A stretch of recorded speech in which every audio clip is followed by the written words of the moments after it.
Welcome to Threads of Gold. Today, my guest is an author, an Ironman triathlete, a cancer survivor, a childhood cancer sibling, and my very best friend. It's my pleasure to welcome him to today's podcast and thank you for joining us. Welcome, my husband, Bill Cruz. Welcome to Threads of Gold, husband. Thank you. So we're in a very busy month. Who knew that October was going to be such a busy month for Bellasteri? But it's so many exciting things are happening, and I wanted to have you on the podcast at this time in particular because we're celebrating your cancerversary, October 14th, 2003.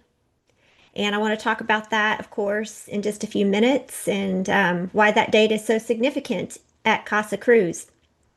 But before we do that, Bellasteri, of course, started because you and I are both, we both were 7 years old when we were introduced to pediatric cancer.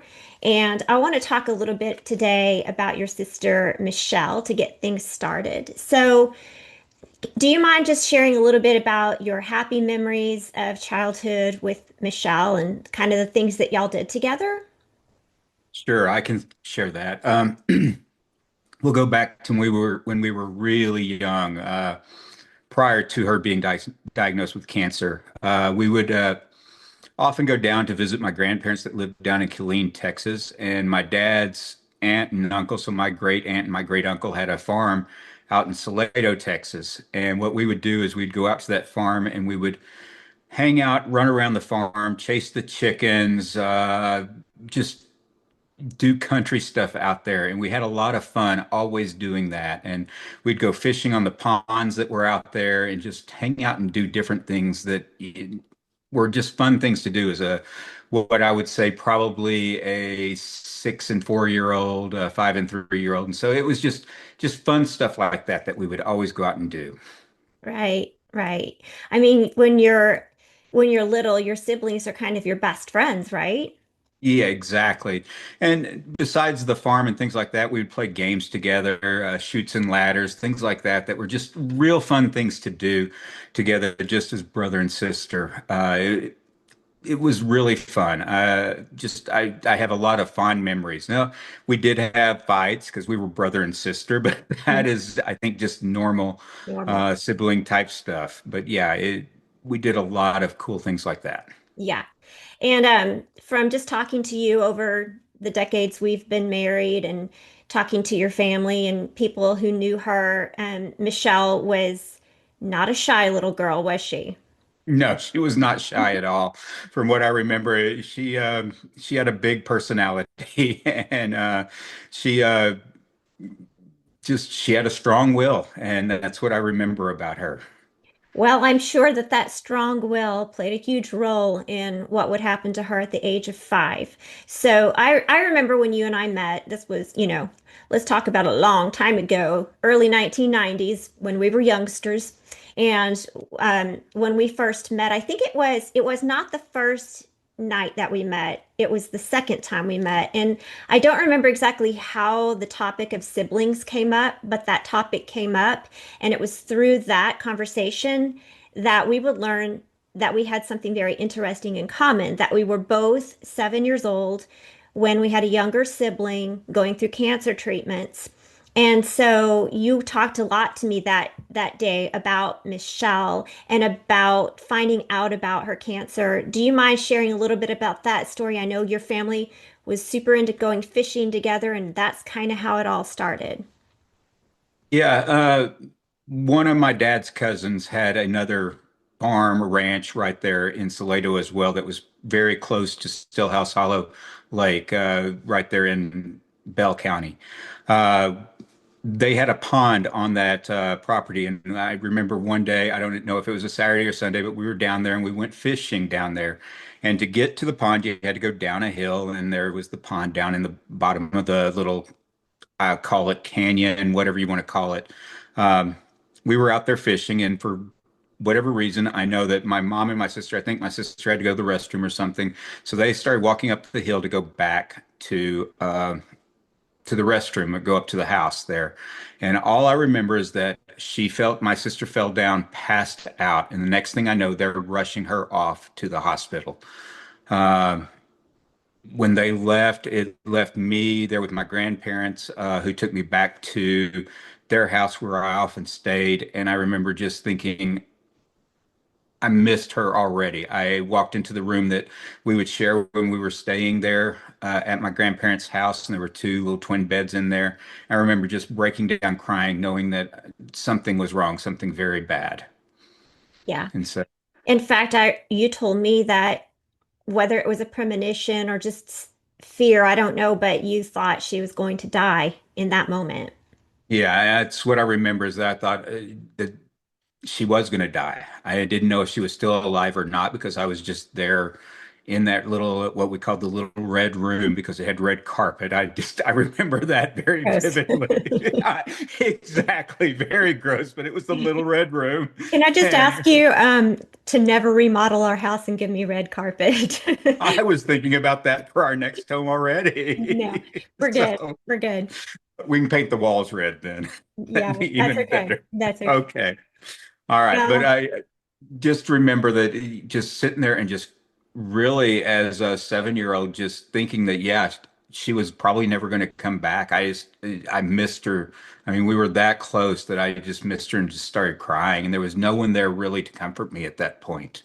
no, because your parents were gone and My parents were you're at the hospital with her, and my grandparents, I don't know that they knew how to comfort me, but right. you I know, mean, and of course, nobody knew at the time that she had cancer. But so do you now I don't know if did you know anybody prior to your sister who had cancer?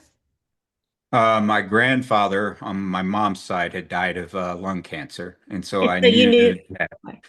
so you Yeah, understood what cancer was, but you had never heard the word leukemia. So fast forward to your parents telling you, I think it was your parents, right, who told you that Michelle had. Did they say leukemia or did they say cancer? it, I really don't remember. I do know that they had left her in Scott and White in Temple, where they rushed her to the hospital, and they'd come back to my grandmother's house, probably to get cleaned up, changed, maybe even sleep.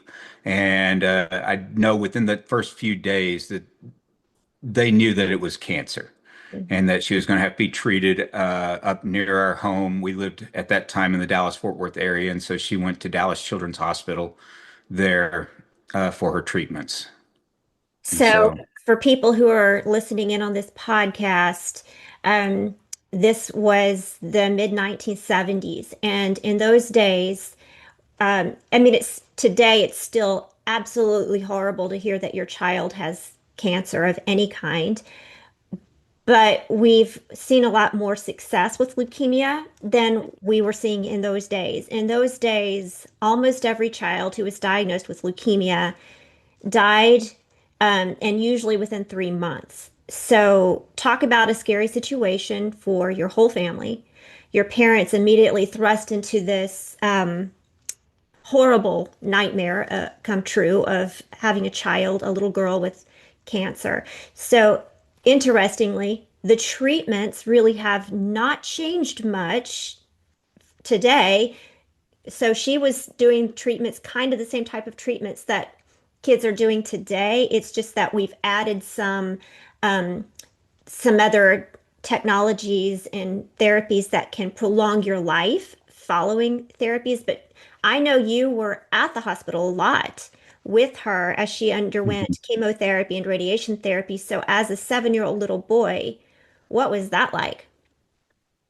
it was it was kind of scary, kind of I don't know, and this is going to sound strange, but kind of interesting to me because I think my mind's always been geared towards science and medicine. In fact, one time I was a pre-med student because my mind's always been geared towards that kind of stuff. And maybe it was because of what she was going through or whatever, but I do remember I remember us going and we would sit in a room there at the hospital and they would take her back and she would get her fingers pricked and things like that. And then she would have to do her chemotherapy there. And I do remember standing outside where she was doing the radiation and being able to look through a window and watching as they were doing the radiation treatments on her and just not really understanding what was going on as a 7-year old, but still at the same time, just being there and glued to it and watching and knowing that.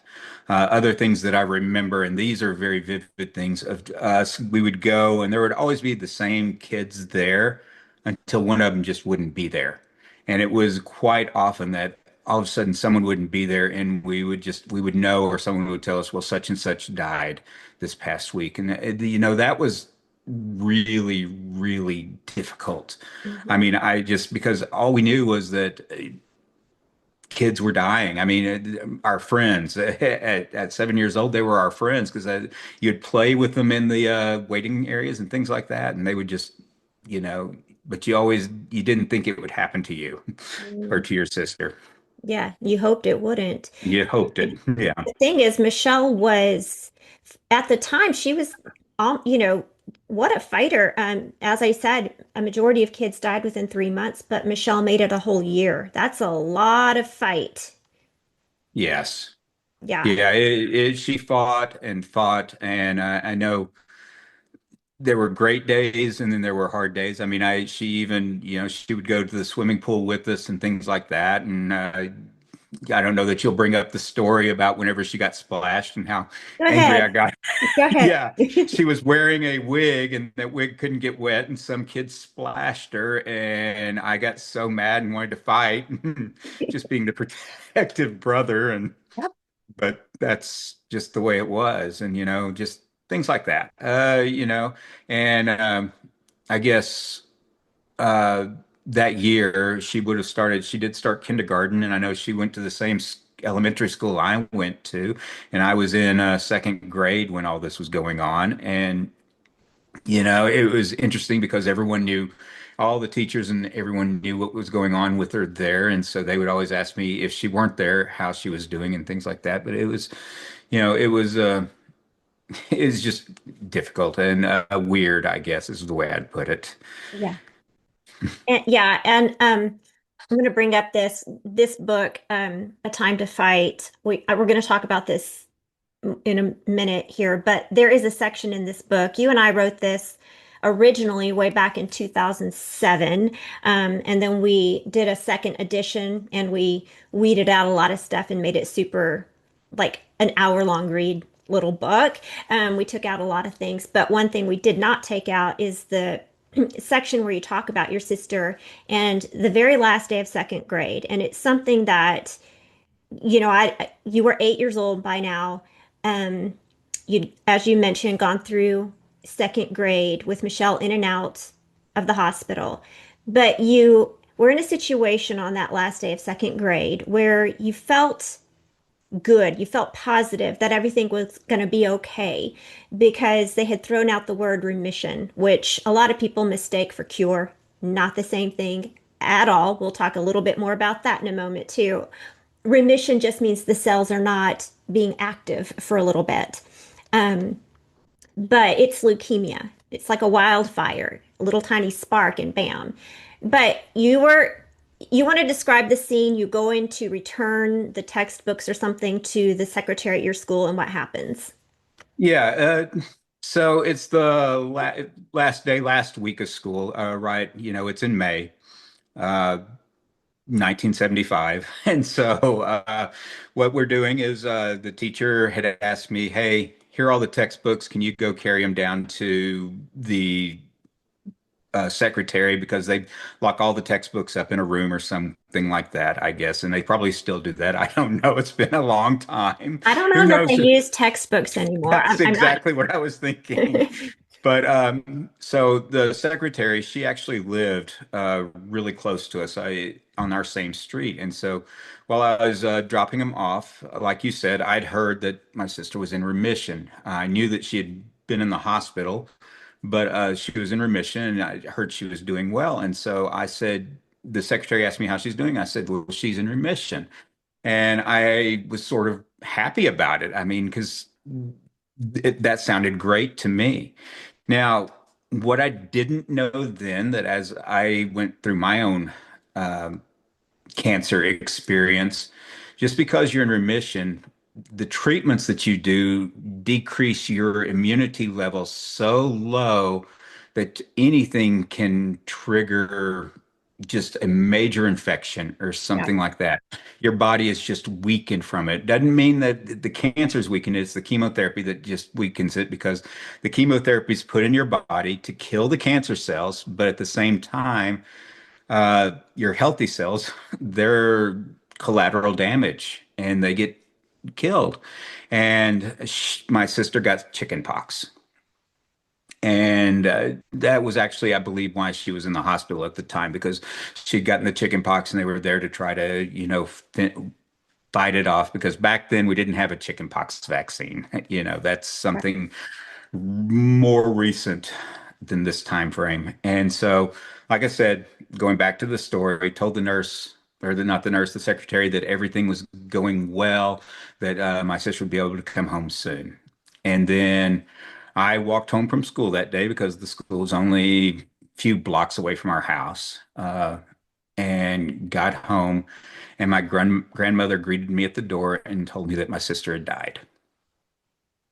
No preparation for that. And No warning, no preparation, no nothing. just My parents were bam. still at the hospital. It was just bam. Yeah. Yeah, again, I can't put myself in either your place or your grandparents or your parents' place to know how that feels or, you know, how it should have been or could have been handled. But again, I want to remind everyone this was 1975. So one thing is for sure, back in those days, people didn't really think about mental health or how traumatic events can affect you and maybe getting help. So none of those things were even thought of. I know that your next memories are of the funeral. You don't really remember much of what happened prior to y'all going to her funeral. No, I don't remember anything from that point of being told she's dead until my next memory is actually being at the funeral. Hmm. And go ahead. No, you go ahead. I didn't know if you wanted to share all that part, but yeah. Yeah, I'll share it. So there I am. At this point I'm an 8-year old. Um, I'm sitting there with the family in the front few rows, and we walk by the casket as the family does at a funeral. And they had a set of steps that I could actually step up onto and lean over the casket. And I remember kissing my sister's face and just how cold it was, and just how it was very real at that point and everything. Yeah, you understood she's not coming back. Right. I meeting you was helpful to my soul because I carried from my brother's experience, which I know was very different because he survived, but I carried a lot of fear and guilt as a little child, even just experiencing this little bit of, childhood cancer. And I didn't know that that was a common thing until I met you and found out that you carried that same fear and guilt. And then I would later on learn that is extremely normal for childhood cancer siblings, which is why you and I have such a big heart for the siblings of kids with cancer. Um, when you first told me this story, I find this so interesting because your mom told it very differently and she had a better memory of it. So her version was the correct version and you didn't know it for years and years. So you told me that it was your fault that Michelle died because you got chickenpox and gave it to her. And you Yeah. carried that with you for years and years and years, and you were in your 20s. And it was one day when I was at lunch with your mom, and she was telling the story. And she said, so after Michelle died, after the funeral, about 3 days later, Billy, she calls you Billy, Billy got cancer. I'm sorry, Billy got, yeah, that's foreshadowing. Yeah. Billy got chicken pox and he's got so scared that he was going to die. And I was like, I go, wait, hold on. he got chicken pox after she died? And she said, yes, 3 days after. And I said, he doesn't know that. Bill thinks he got chicken pox first and gave them to Michelle. That's what he has in his memory. And he thinks he killed his sister. And so I remember uh, calling you and being like, Bill, I got to talk to you. And you, for the first time, knew that you didn't give your sister chicken pox. Yeah. I find that so sad that you carried that with you for so long. Yeah, it's crazy. It Yeah. is crazy. We call it maybe crazy, but also it's just so strange how true it is that we, all of us who experience this, somehow think we've done something. Like I thought for so long that I gave my brother cancer and that it was all my fault. It would take growing up and learning about a little bit more about logic, being able to think like an older person, not like a 7-year old, to realize, wait a minute, oh, I, I Yeah. didn't make that happen. That wasn't my fault. But it's just interesting to me how common it is for childhood cancer siblings to feel afraid, to feel guilty. And then to top it off, you and I were lucky that we had parents who were very open and honest with us. So we knew we could ask questions and they weren't going to lie to us. They were going to tell us the truth. Um, but your mom and dad were gone a lot. You were under the care of maybe your grandparents or different people coming to take care of you. It really breaks apart the family. And then after Michelle passed, for the rest of your lives, you're dealing with grief. And that grief just doesn't go away. So here you are decades later, and you're very involved in advocacy and fundraising and all kinds of things with childhood cancer. And I know you wear sometimes her little picture on your lapel, or you carry her in your heart. But even decades later, what does that grief, how does that feel? What does it look like? Well, even telling the story just now, I get tears in my eyes just because there's always going to be a part of me that I don't have. I'll just be honest. And um, I try not to think about it, but I do have her little picture sitting on my desk at work. And then I've got another one that was given to us at CureFest this past year that's in my drawer on my by my nightstand. It would be on my nightstand, except we're trying to sell our house and move. But Yeah, right so now, all of our stuff is hidden. it's all hidden. But it's so tough. It's so different. And I know it. I think about it, and I look at, we go to CureFest every year, and I see all these things that are available for kids with cancer and their siblings and all that. But at the same time, yeah, I think that's great. And I think it's helpful to them. And it was not available to us back then. But still, at the same time, they still have to live with that pain, that loss, that piece of them that is no longer there. And Hmm. yeah, maybe we can deal with it, or they can deal with it better than I could back then because they do have extra help. But still, at the same time, I know that they still have that missing piece Hmm. that's not there any longer. And Yeah. it breaks my heart. I mean, it truly does break my heart. Hmm. Me too. I hate it. I don't think it's fair. It's Absolutely. not. No, it's not fair. Um, so I'm going to talk a little bit now. When we first got married, we were very busy because we were volunteering, coaching a local swim team. You and I were both swimmers, and we loved the whole atmosphere of swimming. But at the time too, I was also um, teaching middle school, and so we kind of did a few here and there fundraising events, and I would like have my students put together. Usually around Valentine's Day, we put together gift baskets and things for childhood cancer patients in the hospital. And as part of their assignments, they would write little poems for them for these little cards. And we did little things because we believed that there was what a weird coincidence that we would become husband and wife, and we both had this experience in our background. There had to be Mhm. some reason for, we're always looking for reasons for things. Sometimes there aren't really reasons, but we try to find them anyway. Helps us to endure. Um, but I remember this part is so like implanted in my brain. We had this long conversation because one of your friends from college, Chad, um, had been battling leukemia for 2 years, and Chad, his brother died when he was 12 years old of leukemia, and then Chad ended up in his 20s getting a different type of leukemia, and I can't remember which type they had. So much time has gone by, but at the time we were just thinking about, wow, like cancer really does affect people of very young ages all the time, but it's not something that people talk about, or at least we didn't hear people talking about it much. And so it was 2002.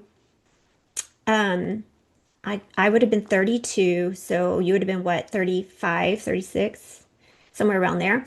Um, Yeah. yeah, I'm getting old and tired. So anyway, I came to you one day and I was like, Bill, I have this idea. And I talked to you about like this vision I had in my head of little children with cancer and their siblings writing children's books. And you were like, yeah, that's a great idea. Not that you were going to quit your actual job to go Yeah. and help me do this. And we also had little bitty children at the time, like a 2 year old and a 4 year old. But we kind of just started playing around with it, writing out our thoughts and ideas. And then in 2003, at the beginning of the year, Chad died of his leukemia. And it just really made me even angrier than I'd already been about cancer and how it attacks kids and AYA patients. Back then, we didn't say AYA, we said 1539, which is a vast age group, but that's what it was called back then. So we went to Spain, where my parents lived, and we were sitting in their parlor chatting with them about this idea that we had. And I kind of expected them to say, "Oh, you are too much of a fantasizer, you're thinking too big." But instead, they were like, "Yeah, that's a great idea." They encouraged it. And Yeah. so, little did we know that right around the corner, we were going to be so deeply rooted and grounded in cancer that we would never turn back. So again, we were swimmers and we had moved to a town north of Houston called the Woodlands, where there are a lot of triathletes, lots of them. And I had never in my life considered doing a triathlon, and neither had you. We were swimmers. We were not cyclists. We were definitely not runners. Although you occasionally would go on a run, I thought, what idiot thinks that's fun? And what? So, anyway, we get to the Woodlands, and some of our friends started saying, like, y'all are good at swimming. You should do triathlons because swimming is the hardest part of a triathlon. No, it's not. No, it's not. Not for me, it's not. So anyway, you're like, yeah, I'm gonna do that. At first, I thought it was cool too, and then they were like, oh yeah, you swim in a lake, and I was out. I'm a germaphobe. I'm like, no, there are snakes in there. There's duck poop. And if you're talking about Lake Woodlands, you're talking about those big nutria rats, you know? I'm like, Uh, no, I'll just go watch Bill do it. So you kind of started changing your workout program. And so uh one day you were like, "Oh my shoulder hurts." Remember that day? I remember it because I was at Sam Houston State University Yeah. recruiting accountants, and Yes. all of a sudden I couldn't shake hands anymore because I couldn't raise my arm, and it was just weird. Uh, Hmm. I thought, oh crap, sorry, but I thought I'd torn my rotator cuff because had done a hard swim workout that week already. Yeah. And so, It was instant. It was instant. You went from being fine to in yeah, agony. exactly. And so I made an appointment with my orthopedic surgeon. It's sad that I had an orthopedic surgeon that was on call at that time, but Athletes, it athletes. happens. Can I just And throw this in real fast? Because yeah, I want to make it clear that when you tell me that you're hurt, I know it's legit.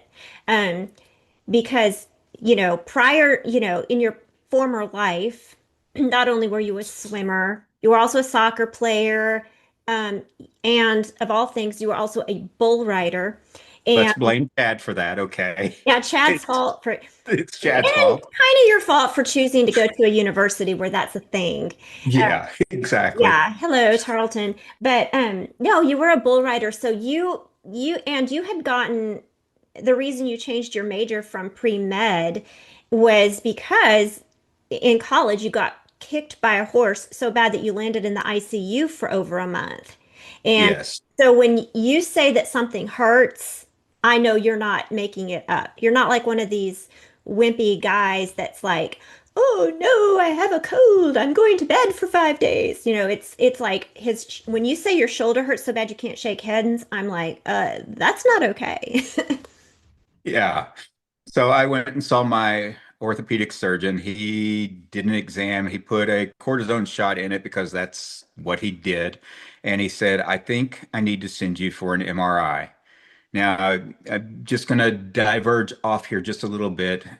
He later told your dad that that's not his normal procedure. He would not send someone for an MRI for something that hurt like that. He would do an X-ray, look at it, and think everything, go from there. But for whatever reason, he felt it was necessary to do an MRI. And that happened. That whole week was crazy because we ended up rushing me to the emergency room and all that because of the pain got so bad. But Pain got so bad, I just want to say it was so bad you couldn't get dressed. You couldn't I take couldn't your take my t-shirt off, and so I had to actually cut it off with scissors because I couldn't raise my arm, and they thought I was actually having heart pains at the same time. So that's why I ended up in the emergency room. Ended up doing my MRI on a Friday night.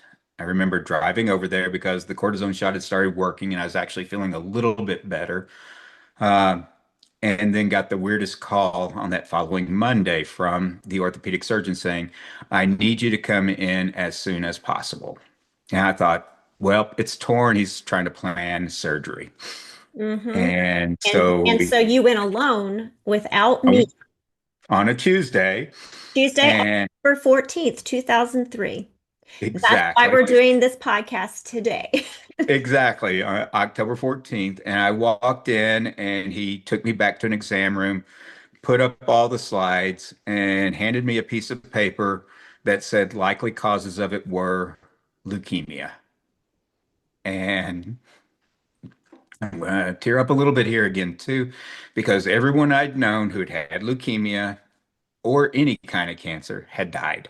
hmm And here I am. I'm what, 37 years old, Yeah, you were 3 weeks after your 37th birthday. sitting there going, okay, I've just been told I've got leukemia. I'm going to die. I've got a very young wife and two very young kids. They were, what, 3 and 5 at that point? hmm And it just tore me up.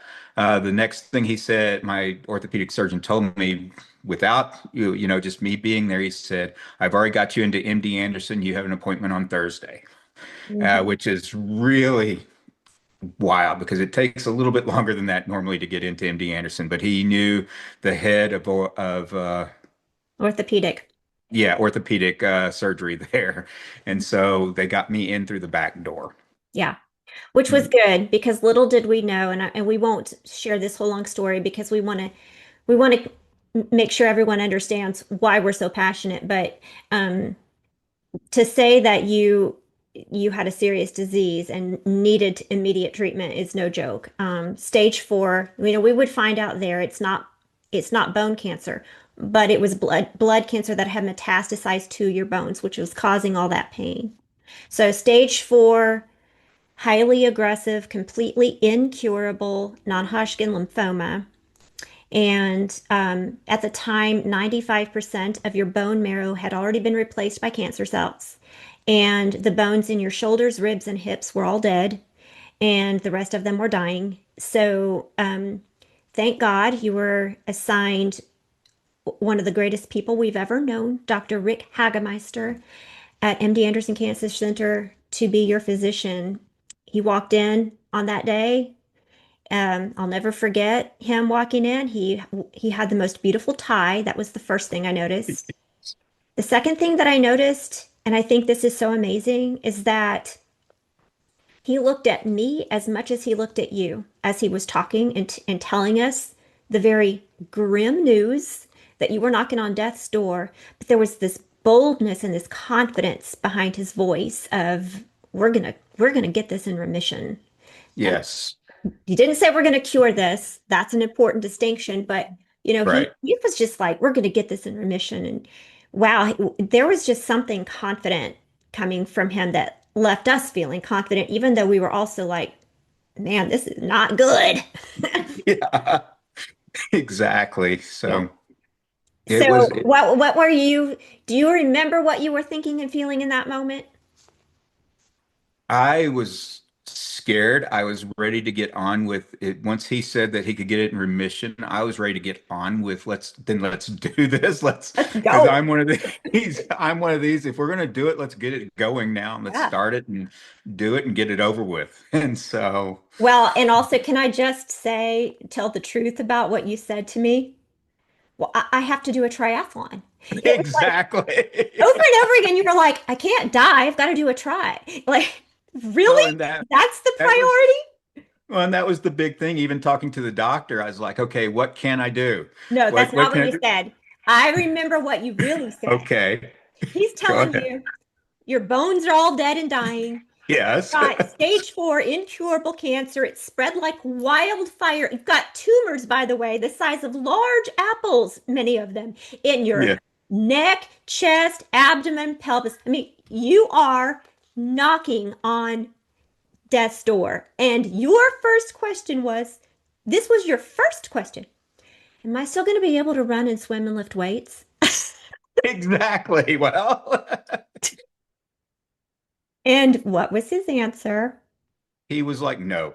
He said, because my bones were so brittle that if I were trying to lift weights, that they would just crumble. And Same with the running because of the jarring. Yeah, and same with running because of the jarring. Now swimming, I probably could have done that, except that I had a port that hung out of my arm Mm. about 4 inches and couldn't get that wet. Yeah. So that And was out too. can I just say that the whole reason it was in your arm and not your chest is a whole saga, which we do write about in this book, A Time to Fight. I Yes, don't know if anyone can see this on the screen. I'm gonna try and bring this up a little bit closer. Can you see that picture? I can see it. There's you and me, man. There we are, There 20 we are. years ago. I'm a skeleton there, but You actually look really good in that picture. I remember that day thinking, wow, he looks really good. And depending on what stage of the treatments you were in, your face would either be super sunken or you'd get the chipmunk cheeks from the steroids. Um, to say, like, I don't want to go into all of this because I know that our time is short today, but the treatment protocol that you did, it was almost 3 years of treatment. So it was 2 years, 10 months to be exact. The first 8 cycles being the harshest. And, a lot of the people who are listening in on this are going to know what doxorubicin is. That was one of the chemo agents you had to do. We call it the Red Devil. Everyone knows about the Red Devil. And you had your lifetime limit of doxorubicin within that first 8 cycles because they viewed you as somebody who was young enough and fit enough to be able to tolerate it. But right. I would like you to describe what it felt like when they first hit the button and your first doxorubicin was going into that main vein of your heart. Yeah. Well, and they did my doxorubicin a little different because they were going to do it so give me so much of it. They put it in, they would give me my doxorubicin over a 48-hour drip. And so what I would do is I would go in, they would sit there, they would start the whole thing into the port that was hanging out of my arm. And whenever they would hit that button, you could feel it burning as it went in because it was going right into the main artery of my heart. And I could feel it burning as it went in. And then it would give me the hiccups. I Yeah, I just, remember. that was just the wildest thing. But then it would sit there and it'd slowly drip over 48 hours. And I'd wear a fanny pack that had that bag of chemicals in it. And Hmm. if I felt up to it, I'd go to work with my little fanny pack on and I would sleep sometimes on the couch, sometimes in the bed, although I was afraid that fanny pack would break with the doxorubicin in it because what they told us was if you get that medicine on your skin, it would burn a hole right through your skin. And so I was always afraid that it was going to break and either hurt Dana Susan or hurt me Yeah. and burn our skin. And Yeah. so Well, certainly I won't forget it because I had gone to the care classes at MD Anderson so that we were able to do that. So that they taught me how, I was in charge of taking care of your pick line mhm. every day, and then doing the changing of it twice a week. I remember that. And then with the doxorubicin, I found it so interesting. I mean, they bring it out wearing hazmat suits, and they say to I'm going to be responsible for disconnecting it and cleaning you up. And I had all the kit and everything, but the nurse, you had already done all the other chemo agents. This was the last one you would do each cycle because it was the worst one.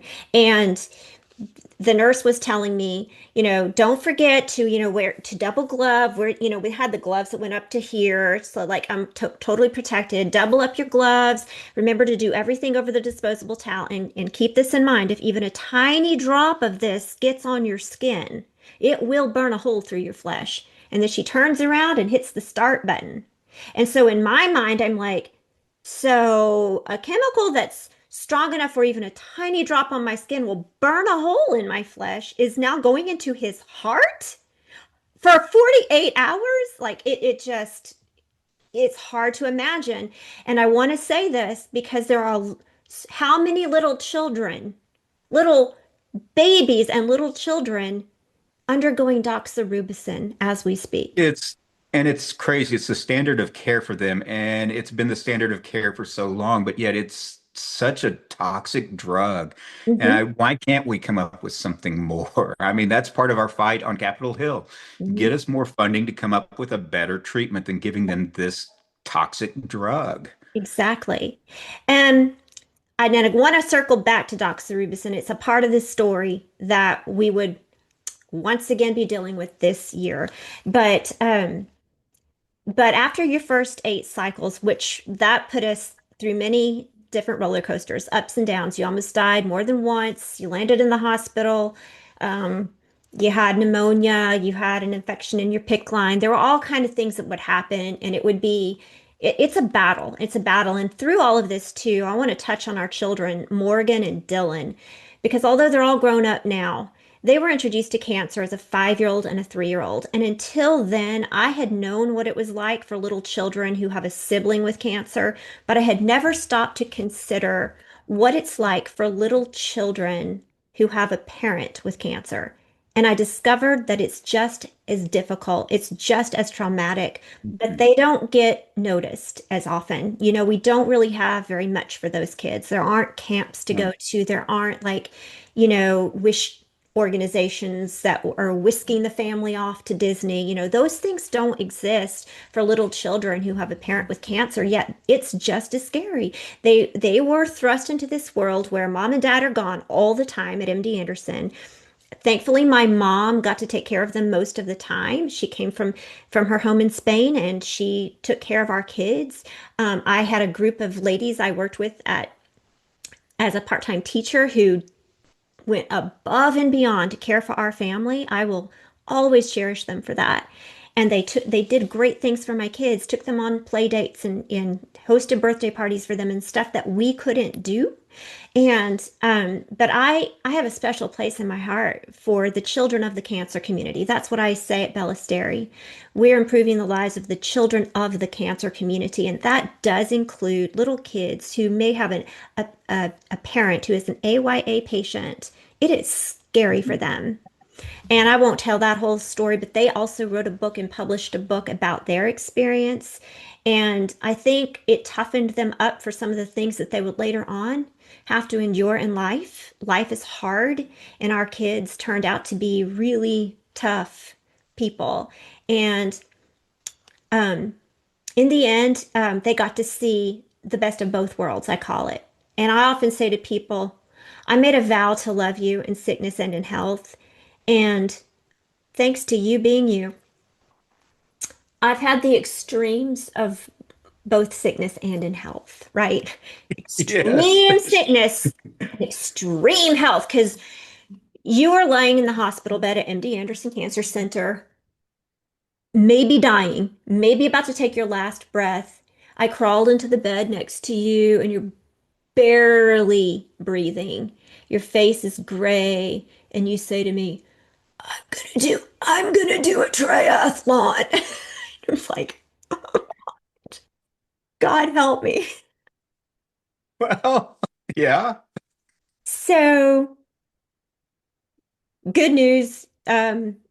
You survived that. Here you And I are. did my triathlon, so we're good. 5 months later, this was the crazy part. So I remember Dr. Hagemeister coming in saying, we're done with the 8 cycles of the intensive chemo, but we're gonna have to do maintenance therapy. And at first, got to remember this was 2004 by this point.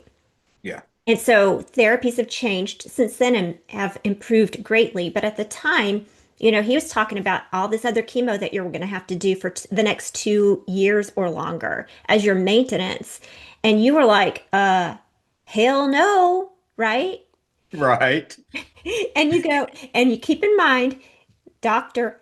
Hagemeister is your doctor. I stress his last name for a reason because you're like, I heard that in Germany they're experimenting using rituximab as maintenance therapy. And I was wondering if I could do that. And he gets this big smile on his face. Yes, in Germany, they are experimenting with that. So, even though the FDA had not yet approved it, we were able to work it out and get permission to use rituximab as your maintenance, which was no fun, really, because at the time it was still an 8 or 10 hour infusion, and you were having to Mhm. do it for more than 2 years afterward. But you did your first triathlon while you're undergoing cancer treatment. What was that like for you? Well, it was actually done up here in the DFW area in McKinney. Stonebridge Ranch, McKinney, the Stonebridge Ranch Triathlon. And I just remember um, it was just the most amazing thing. It was. Sorry. No, please. I cried like a baby when I saw you cross that finish line.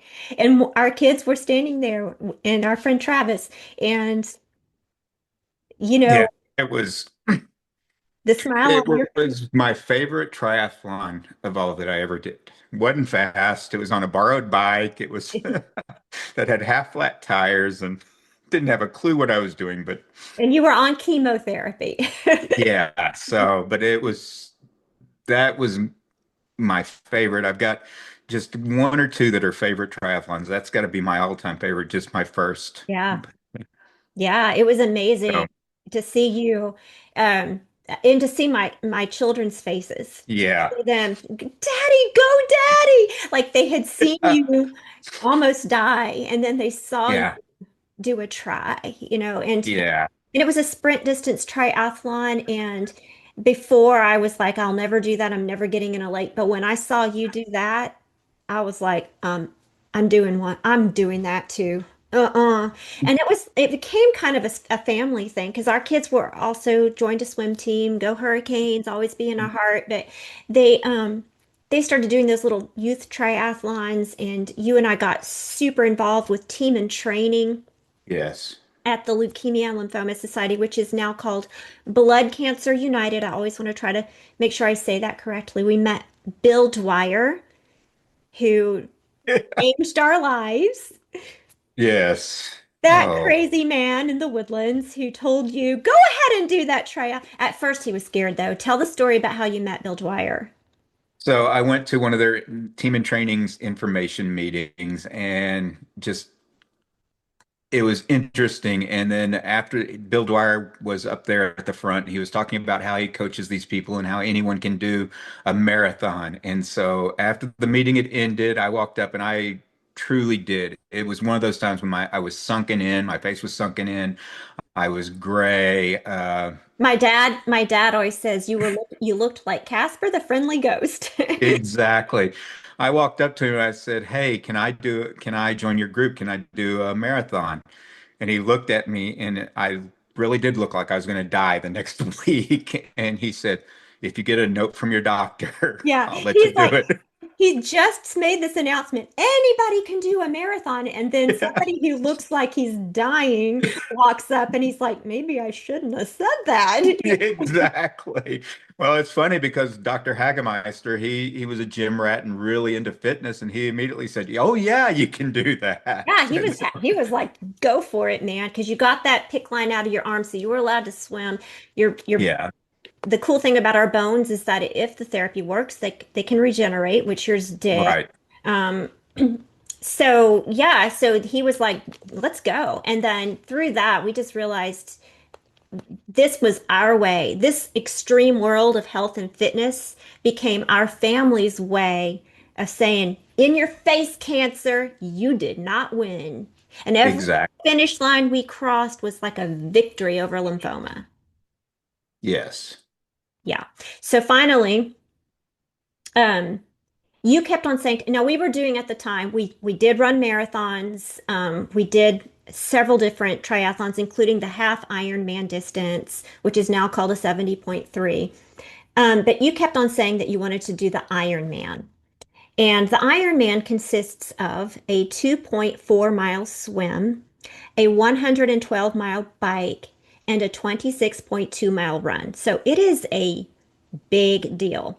And you had done all that doxorubicin, and doxorubicin is extremely bad for the heart.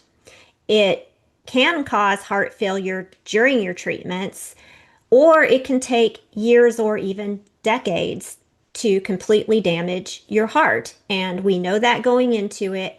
And so at the time, I was like, Bill, I am supportive of everything you choose to do. I truly am. But I am asking you to please get 1 year past, finish your treatments, and then get 1 year past them before you do the Ironman. That's such a big deal. You did not want to, but you were very gracious and kind to me and did what I asked. So, uh, here we are, and it was, you called me, it was exactly a year after finishing treatments. Exactly. You called me from work and you said, hey, I'm on the website for Ironman Arizona, and they only have a few slots left. And I will never understood what possessed me, why this flew out of my mouth. But as soon as you said that, I said, okay, sign me up too. Immediately, you phone's dead. I was like, oh crap, what have I done? 10 minutes later, I get an email. Congratulations, Dana Susan Cruz. You are registered for the Ford 2008 Ironman Arizona. And I'm like, I done. What have I done? But you and I were determined. We're going to show cancer. We're going to take it to the most extreme place possible and do this crazy sport. So And we did it. We did it. we did it. April 13th, 2008 was the very last April event for Ironman Arizona. So for anybody who follows triathlon and you're like, wait, they did it in April? Yeah, back then, actually 2008, they had two. They had the April one and they had the November one. And we did the Right. very last April one. Harsh conditions. Right before that, we were taking penicillin for strep throat. That was fun. Um, That, and just a couple of weeks before that, I had been attacked by some dogs at the Texas Independence Relay, and who didn't have their that was fun. that was Yeah. all kind of things would happen. But we both crossed that finish line. You crossed it before I did, and I'll always be so grateful. Um, because when I crossed that finish line, you were there. You were in the finish chute cheering for me, and you had gotten a bunch of other people to cheer for me too. And that long awaited voice from Mike Riley claiming that we were Iron Men. I mean, that those are things you don't forget. And even though nobody else out there on the course knew our story, you and I did. We knew that Iron Man for us was significant in a very different way, a profound way that was impossible to explain because we had been through so much sickness, so much pain to be able to cross that finish line having done an Ironman.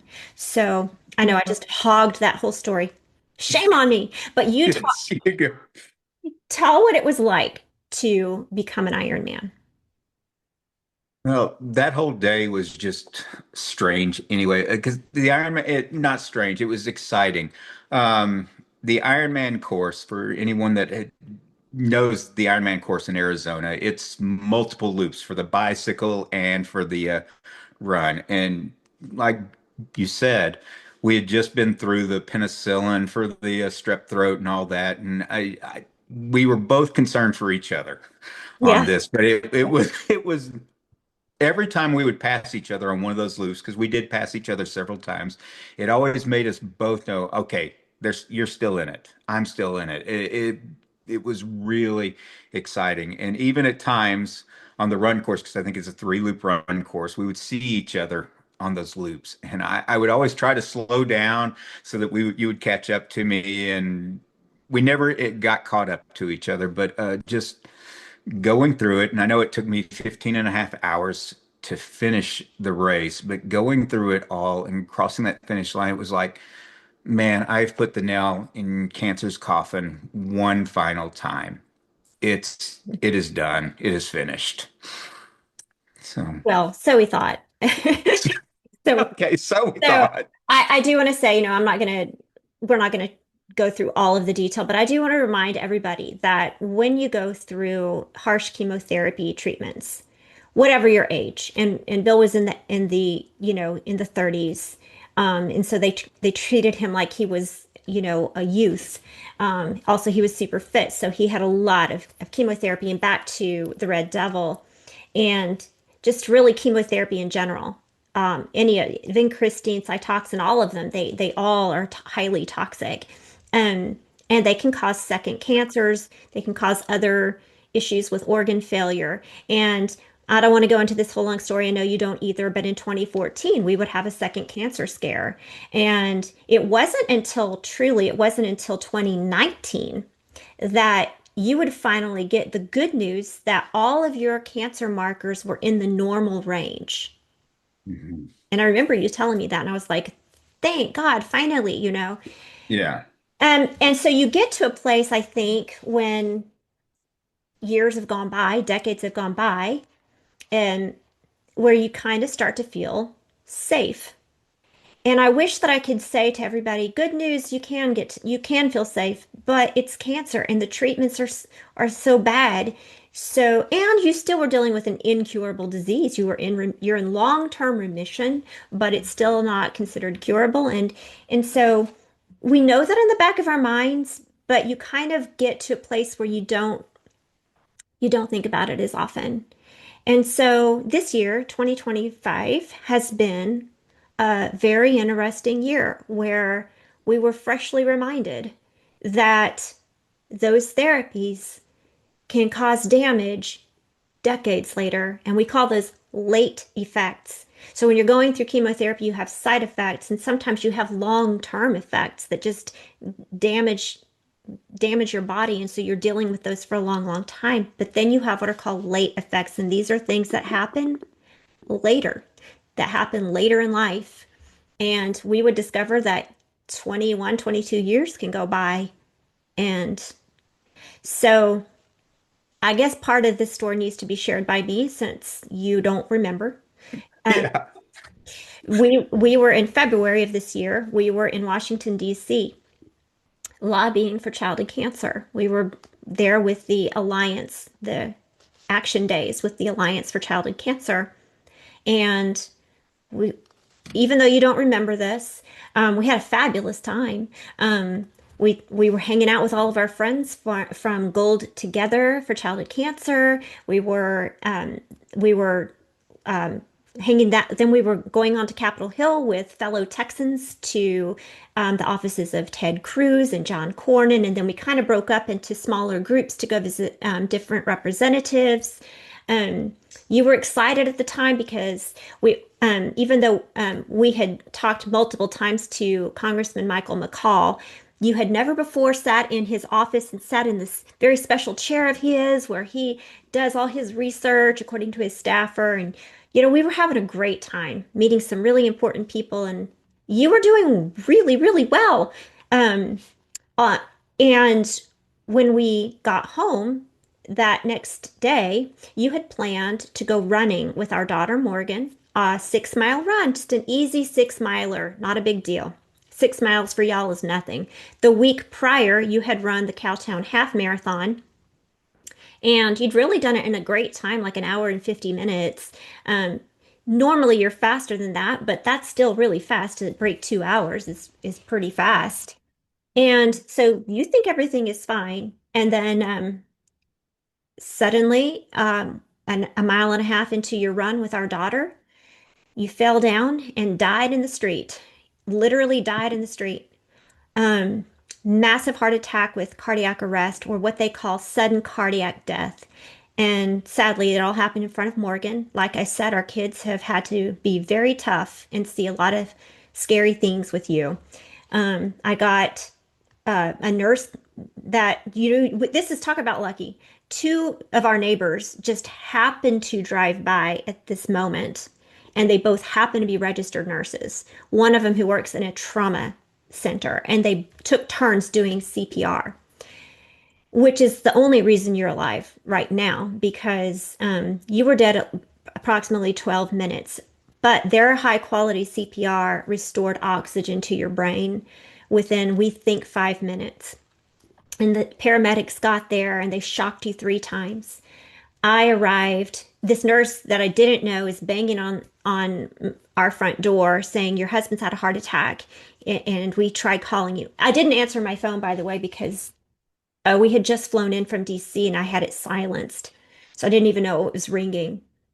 Um, so she drove me upon the scene. There are flashing lights, the fire department and the police and the paramedics just flashing lights, and you're down on the ground in a puddle of your own blood because when you had the heart attack, you fell and banged the back of your head, and there was a 5 centimeter gash, and it was just you were lying in your blood, and without going into the next 2 weeks and the trauma of being in the cardiac ICU, and part of that time you were on life support, and then when we determined you had brain function, we were able to remove you from the ventilator and slowly start working with you. And it was determined that you needed bypass surgery, and but you couldn't have it because um, you had a staph infection in your lungs, of all things. To think about everything you've been through and this year alone, I just think, how is he here? Um, it was horrible. I wouldn't recommend anybody to have to spend 2 weeks in the cardio ICU. It's every day I saw people die.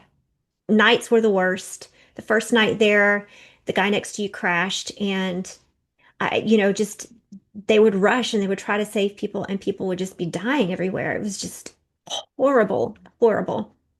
But I will never forget this because when we first arrived, thank God my brother showed up, or else I would have not had a second set of listening ears, and Morgan was in no place to be able to pay attention to what all was being said. We had to call our son, who is a naval aviator, and have him fly to Fort Worth. And um, my mom came, and my siblings all showed up. I mean, it was really good to have everyone around. But the doctors, I mean, they're all like they're trying to work on saving your life, but they all are asking, like, does he smoke cigarettes? Does he do drugs? They asked about your diet and all these things. I'm like, listen, when I tell you that he's an athlete, I mean, he just ran the Cowtown last weekend. He's an Ironman triathlete. He's a marathon runner. He eats a healthy diet. Yeah, I mean, we were just in DC not eating healthy, but our normal life is like we eat healthy. We no, he does not smoke. No, he does not do drugs.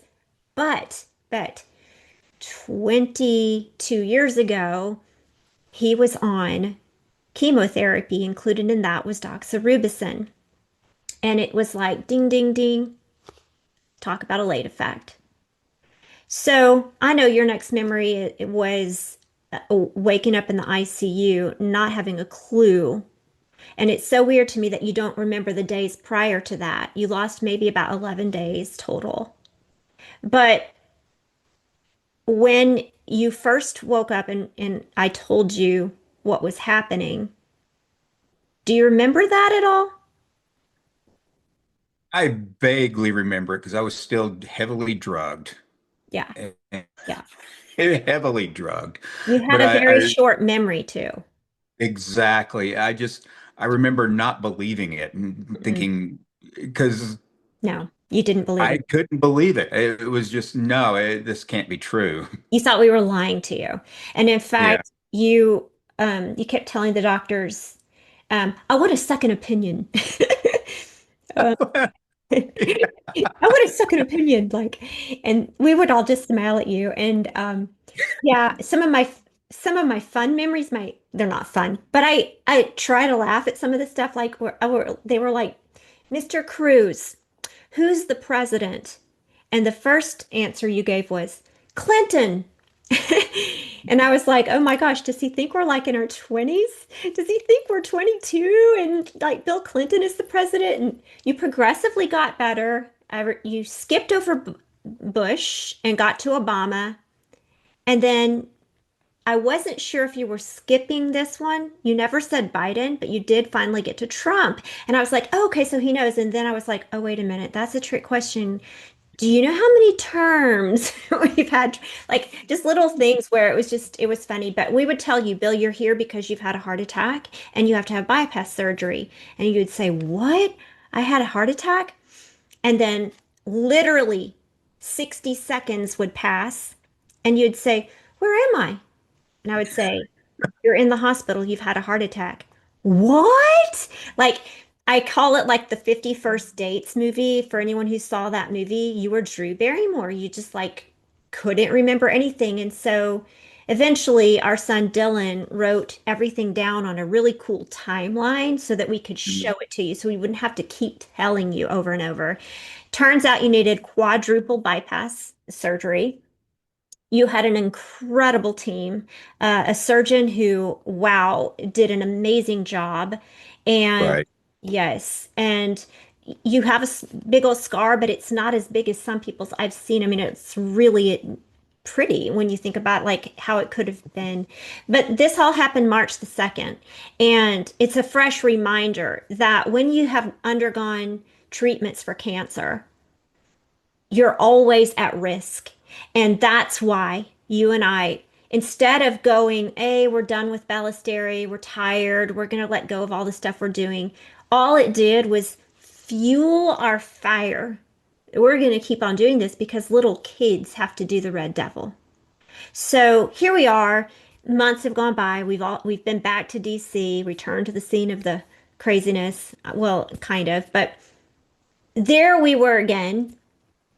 And at CureFest and deeply in you aren't quite healed yet. You still have a ways to go. Your memory is up and down, but you're doing amazing. You're back at work. You seem to be doing fine at work and mostly fine at home. There are just moments that you forget. And I shared that whole story because of your memory being so bad. But for you, knowing what caused this, knowing that the treatments you did to save your life also nearly ended your life this year, and it took this long to get to that place. What does this tell you needs to happen in childhood cancer? Well, again, and we mentioned this earlier, it's the fact that these kids are, it's the standard of care for them, that they're all given doxorubicin. And I'm thinking, why? Why? I mean, I think it's been the standard of care since at least the 50s, 60s, maybe. And it's just, we've got to do better. We've got to provide funding so that new treatments can be found that are not so toxic. I Mhm. mean, at least talking to one of our fellow council members, I learned that they do have a drug they add to the doxorubicin to make it not so lethal to the heart, but it doesn't make it completely not Mhm. lethal to the heart, but it does help.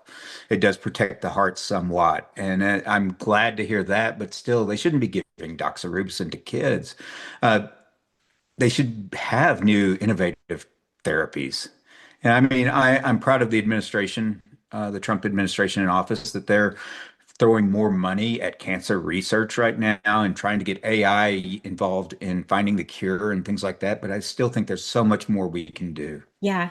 Yeah, you're referencing that executive order for the CCDI that was signed recently. And as you know, when we talk about being advocates and doing lobbying, we know that the childhood cancer is a nonpartisan issue. There are members of Congress on both sides, both Democrats and Republicans, who are part of um, the Congressional Childhood Cancer Caucus. And we know that this is something that should matter to everyone. Um, Whatever your political leanings are, fight for our kids. Um, I want to remind everybody about this book. You can find this on our Bellasteri website. We republished it. It was originally published in 2007, and then we took it down about 50% because we didn't want the focus at Bellasteri to be us and our story, but we felt like we should keep it in the family a little bit, just so people understand our passion. And Bill does talk a little bit about his sister in this book. I talk a little bit about my brother. Um, but there's a reason that we started Bellasteri. We're very, very passionate about curing cancer for all ages, but especially for kids. No kid should have to experience cancer. Is there anything else you want to add before we go on with our celebratory day, October 14th, special place in our hearts? Nope, we've covered everything. We talked So a long time. I wonder if anyone yeah. is going to listen beginning to end and be like, man, those people, they don't, especially the girl in green, she doesn't shut up. Yeah. Well, you know, You married me. You must I see did. something you liked. Exactly. So, oh, anyway, no, I think this has been good. Me too. I love you, Memito. Love you too. All right, I'll see you downstairs shortly. Okay. Bye. Bye.